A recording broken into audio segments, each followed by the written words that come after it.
Hindi nyo po kinancel. Ma'am, kung kinancel nyo ma'am, di papasok sa akin yan ma'am. Sisigaw. Hindi ako sumisigaw ma'am, nagpapaliwanag lang ako ma'am. Dahan-dahan ka. Ako pa magdadahan-dahan ma'am. Ako pa magdadahan-dahan ma'am. 502 pesos ma'am, isang araw ko yan ma'am.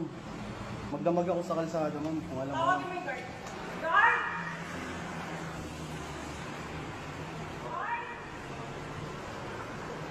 Ha?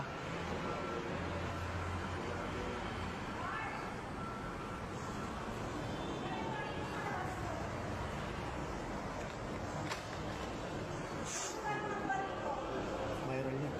Mayroon yan. Halika, pulutan mo ng baril to kung kinakailangan. Hindi ko mabayaran yan.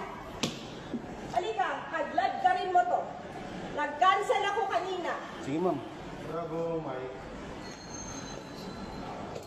502 pesos sir. Kailangan ko lang yung pera sir. Wala talaga ako sir. Kahit yung wallet ko mo, walang laman. Tingnan nyo po. Wala akong magagawa. Order nyo po ito ma'am eh.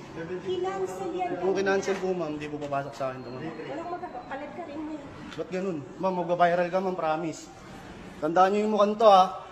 To, kupal yan. Kupal yan customer na yan, putang inang yan. Kupal. Lul, kupal, tang ina mo. Huwag nga po kayo magmakasagot. Bakit sir? Tang ina pera yan sir oh. Oo,